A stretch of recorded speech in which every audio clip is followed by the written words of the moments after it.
foram encontros que aconteceram na casa do Bose entre 1959 e 1969,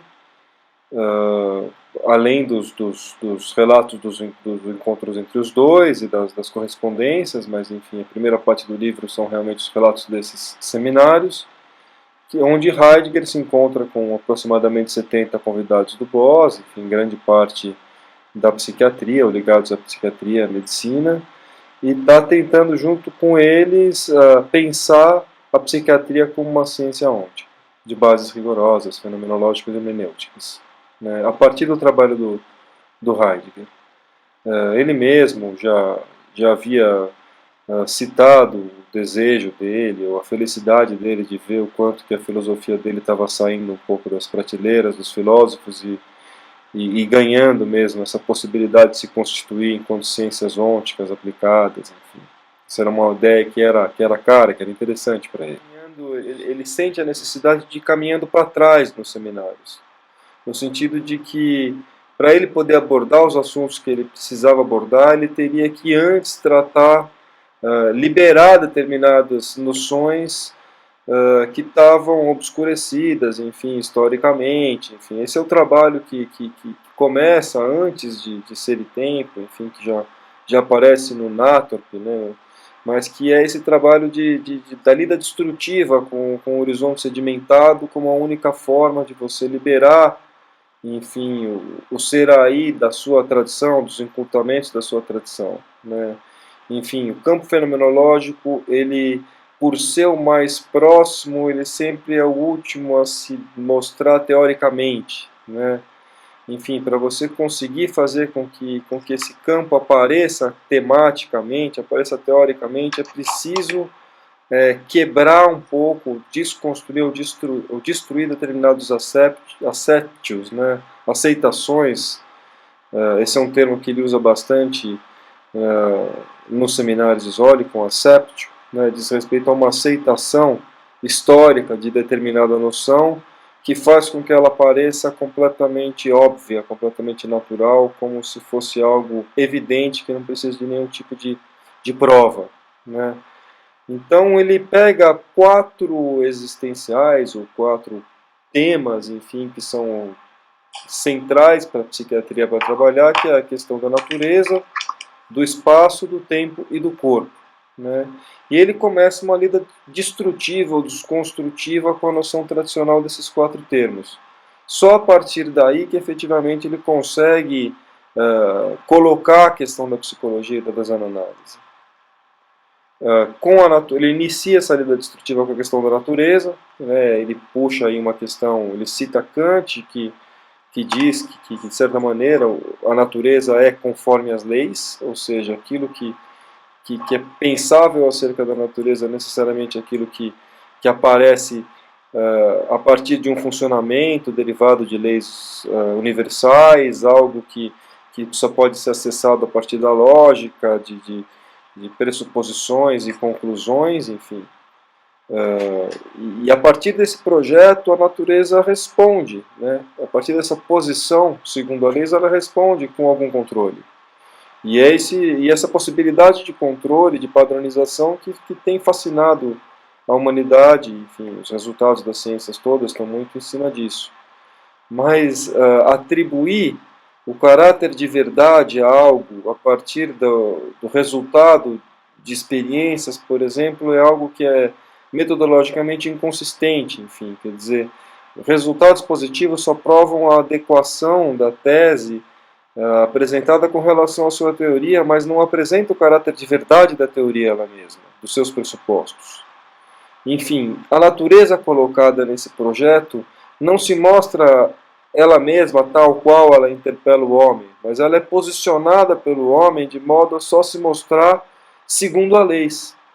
Ela só pode se mostrar, só ganha o estatuto de verdade aquilo que aparece submetido a leis de funcionamento, a leis universais.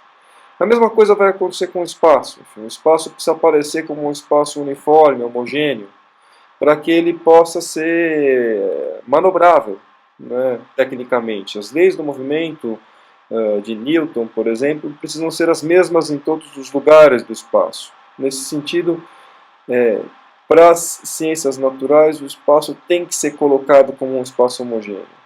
Assim como o tempo, quer dizer, mesmo acéptio. O tempo tem que ser sequência de medidas de duração igual, né? O tempo cronológico, para que ele seja calculável, para que ele seja gerenciável, mensurável, para que ele possa auxiliar na produtividade e no controle. E o corpo, finalmente, também segue a mesma lógica. Enfim, o corpo é reduzido ao corpo físico. E o corpo físico compreendido de forma físico-biológica, né? Nesse sentido, se percebe o quanto que essa acéptio das ciências naturais e essas noções de espaço-tempo e corpo não são noções que estão desconectadas umas das outras, mas elas justamente são as condições necessárias para que as ciências naturais possam acontecer. Quer dizer, é preciso submeter tempo, espaço e natureza a essas condições para que a ciência natural possa ter o status de verdade que tem. Enfim, aí entramos então um pouco na questão da design análise, é a hora que a gente começa a perguntar, bom, e se não for assim então? Né? E se o tempo não for dessa maneira, o espaço não for dessa forma, que outra forma então é possível de se ter uma ciência desde que não seja, enfim, de uma maneira segundo a leis e pré-calculável? E como a partir daí, então, o Heidegger consegue liberar o campo fenomenológico? Quer dizer, de que maneira que a fenomenologia hermenêutica nos permite pensar uma ciência ôntica que não trabalha dessa maneira, né? E é claro que aí a gente vai começar, de certa maneira, constituindo o campo fenomenológico em si. E a partir desses existenciais mesmos que ele utilizou para criticar. Então, se a gente pega, por exemplo, a questão do corpo em si, né? O corpo como um corporar. A hora que ele está dizendo que o corpo não é corpo físico, que o corpo é corporar, ele está dizendo que o ser aí, sempre que ele está aqui, né, e ele sempre de alguma maneira está aqui, por mais que o aqui seja a cada vez este ou aquele, né, no sentido de que o aqui não é um espaço físico determinado, mas o aqui é o modo onde eu sempre estou, né, esse estar aqui necessariamente é um estar lá junto aos entes. Isso é uma coisa um pouco complicada de se pensar.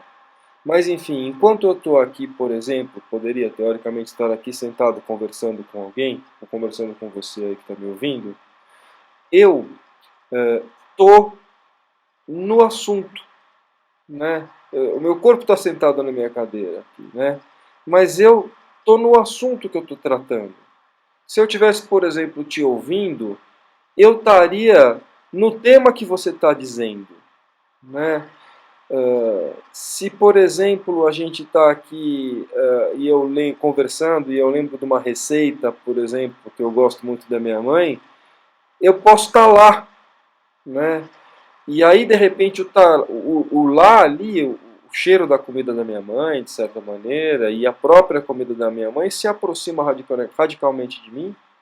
E esse lápis aqui, ou essa caneta que está geometricamente ao lado do meu corpo, desaparece.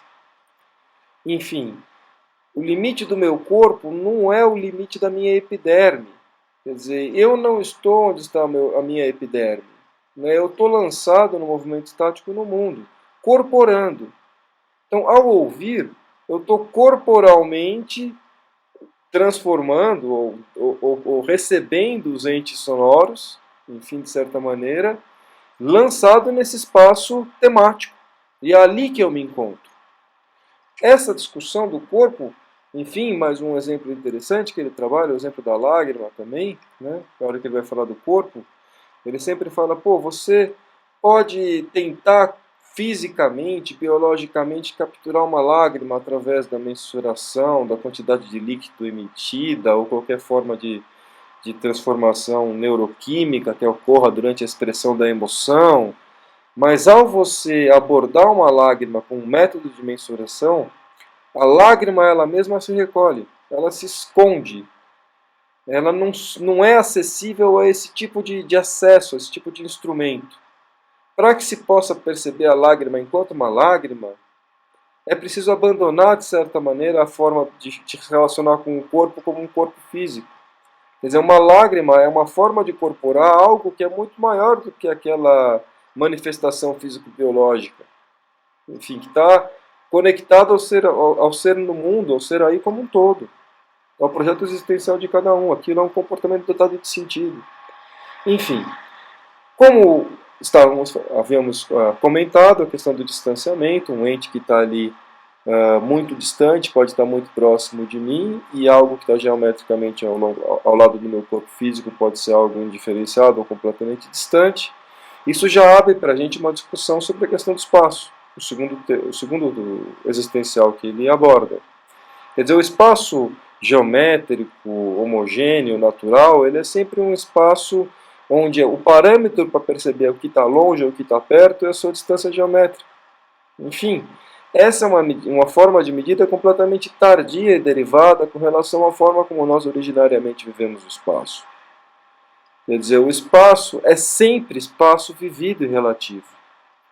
Perto e longe são referências completamente relativas. Enfim, o tempo, da mesma maneira, quer dizer, todo tempo é um tempo para fazer alguma coisa, um tempo de algo.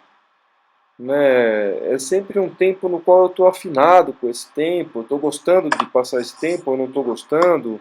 Ele é um tempo que me atropela, ou ele é um tempo que me entedia, é um tempo enfim, é um tempo de eu ir para algum lugar que eu estou ansioso para ir, ou ele é um tempo de eu descansar depois de um dia completo, enfim. Esse tempo que é o tempo cronológico igual, neutro, ele é um tempo inumano. Né? Ele é um instrumento desenvolvido para a gente poder funcionar bem. Em algum momento na história se inverte isso, e parece que o tempo real é o tempo do relógio, aquilo que eu vivi é mera impressão. Essa sept precisa ser desconstruída. Né?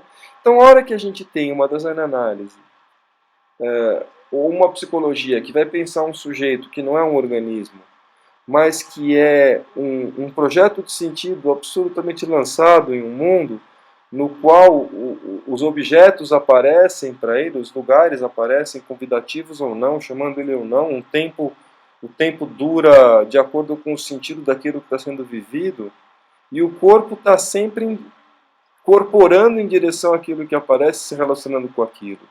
Enfim, esse é o sujeito da psicoterapia das analíticas. Né?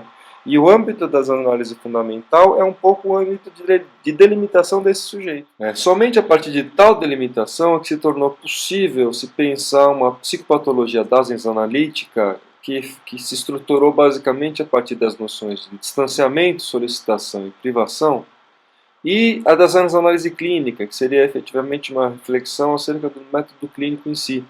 Algo que foi eminentemente desenvolvido pelo psiquiatra suíço Madar Boss.